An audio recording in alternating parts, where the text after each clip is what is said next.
अब मैं सीधे सीधे इस विषय पे दयाल सर से बात करना चाहूंगा। ये नाम बिल्कुल पूरे जनपद बलिया में गुज रहा है और पहले से लोग इस नाम को अपने दिल में याद कर लिए। अभी मैं मताओं से बात कर रहा था तो आपके विषय में बहुत कुछ मताओं ने कहा। मैं भी उनसे सवाल पूछा कि अगर आ जाते हैं चुनावी माहौल में सांसद ही लड़ने के लिए तो क्या करेंगे मताएं, तो मताओं ने बिल्कुल जवाब दिया है कि हम लोग उनको वोट देकर के जिताएंगे। सर आप मुझे बताएं कि कब से ये सारी व्यवस्थाएं चल रही है? ये तो व्यवस्थाएं चल रही है सन 2014 से। अपने पुत्र को 2014 में हम खोए और उसके बाद हमें लगा कि समाज की जिम्मेदारी होती है हर इंसान की, और हमको लगता है कि वो पुत्र हमारा पूर्व जन्म का गुरु था जो हमें बदलने आया था। तब से चल रही, लेकिन इस क्षेत्र में भी लगभग 1 साल हो गया। सर कितने लगभग लोगों का इलाज हो गया होगा आपके द्वारा? इस क्षेत्र में करीब करीब हमको लगता है 1.25 लाख लोगों का इलाज हो चुका है और हजारों लोग का ऑपरेशन हो चुका है। ऐसा कोई पेशेंट जो आपसे मिला हो और आपके दिल में अरमान जग गया हो, इस आदमी के लिए तो मुझे बहुत कुछ करना है, इसके इलाज के लिए मुझे कहीं जाना पड़ेगा तो मैं लेके जाऊंगा? नहीं, ऐसे बहुत पेशेंट हैं और हम लोग ऐसे बहुत से पेशेंट हैं। एक जन जो है राजभर श्री हरि राजभर थे हमारे यहाँ सलेमपुर के, उनकी तबीयत खराब थी और उनको ब्रेन हेमरेज हो चुका था। उनके घर में से निकाल करके हम लोग एम्बुलेंस से लेकर उनको लखनऊ गए और उनके इलाज में आईसीयू में एडमिट हुए। वो ऑपरेशन हुआ, लगभग 3 लाख रुपए खर्चा हुआ, लेकिन उनका पूरा इलाज हम लोग कराए। सर कहीं कैंप लगाना होता है आपको, तो उसके लिए कैसे व्यवस्थाएं करते हैं आप?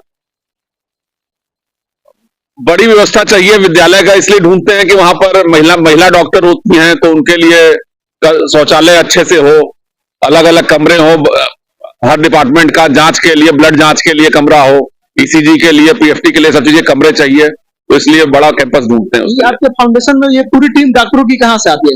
ये पूरी टीम लखनऊ से आती है, चंदन हॉस्पिटल है, उनके सहयोग से ये कार्यक्रम आगे बढ़ रहा है। सर अगर आप चुनावी माहौल में आते हैं, किस पार्टी से लड़ना चाहेंगे सर? देखिए, चुनाव बहुत छोटी चीज है। आदमी कोई भी चीज परमानेंट नहीं है। 5 साल के लिए आप जीतते हो और जीतने के बाद आदमी गाली सुनता है, तो अभी हम गाली सुनने की इच्छा नहीं, हमें जो बच्चों का या सब माताओं बहनों का आशीर्वाद मिल रहा है वो आशीर्वाद हमारे लिए बड़ा है। और चुनाव लड़के गाली सुनने का बहुत मन नहीं करता, लेकिन अब देखते हैं आगे क्या होता है। मेन चीज तो हमको सेवा करने में आनंद आ रहा है। कोई ऐसा कई बुजुर्ग महिलाएं अभी आप देखे जो आके इतना हृदय से आशीर्वाद दे रही थी, तो लगता है इससे बढ़कर कुछ भी नहीं। सर कोई ऐसा पार्टी, कोई ऐसा दल जिसका कोई नेता जो आपको बहुत प्रभावित किया हो, ऐसा कोई जिससे आप बहुत प्रभावित हुए हो? नहीं, सभी नेता जो काम समाज के लिए करता है वो प्रभावित करते हैं, और जो नेता खाली नेतागिरी के लिए करता है वो प्रभावित नहीं करता। सर मैं आपसे एक अहम सवाल करना चाहूंगा। पहले राजनीति का भी अपना एक धर्म हुआ करता था, लेकिन मुझे लग रहा है कि अब तो लोग धर्म की ही राजनीति करना शुरू कर दिए हैं। इस पे आप क्या कहेंगे?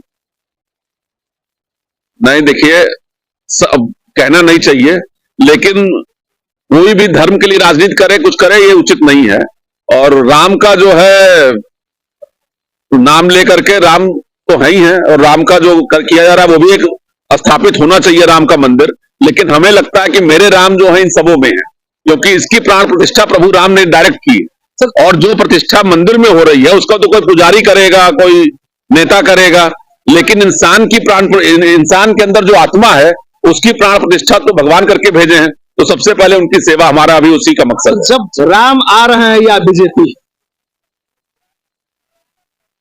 नहीं, राम आ नहीं रहे, राम ऑलरेडी हैं भाई, राम ऑलरेडी हैं और बीजेपी भी ऑलरेडी है, इसलिए कोई आने वाली बात नहीं है। सब दोनों हैं इस समय लगातार। मोदी जी एक ऐसे नेता है इस देश में जिनका दिल गरीबों के लिए धड़कता है, इसमें हमें कोई शंका नहीं है, और गरीबों के लिए वो सोचते हैं, गरीबों के लिए करते हैं।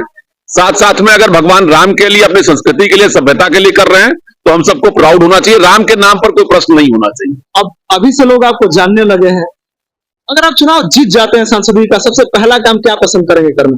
पहला काम तो यही है कि हमारे लोग स्वस्थ होने चाहिए, अस्पताल सुचारू रूप से चलना चाहिए। आज बलिया जनपद में 213 डॉक्टर में से 93 डॉक्टर पोस्ट हैं, तो 213 डॉक्टर पूरे पोस्ट होने चाहिए।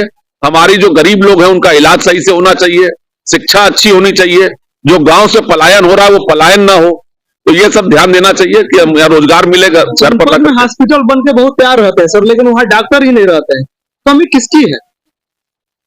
नहीं, कमी तो कहीं ना कहीं कमी है, हम लोग की सबकी कमी है कि डॉक्टर नहीं है, और डॉक्टर भी पढ़ लिख लेने के बाद वो चाहते हैं कि हम बड़े शहर में नौकरी करें, ज्यादा तनख्वाह पर नौकरी कर ले, छोटी जगहों पर नहीं आते, सरकार के बहुत प्रयास के बाद भी नहीं आते। तो जागरूक करना होगा सबको कि हमारे घर ये जो छोटे लोग हैं, गांव है, ये भी हमारी जिम्मेदारी है। अब इसमें जो डॉक्टर आते हैं, पहले तो हमारे ऊपर दबाव पड़ता था कि भाई हमारे बच्चे को आप क्यों वहां लगाए कैंप में। लेकिन आज वो बच्चे खुद जागरूक होकर कहते हैं नहीं हमें कैंप में जाना है, गरीबों का इलाज करना है। तो अगर जागरूकता बढ़ेगी तो होगा इलाज।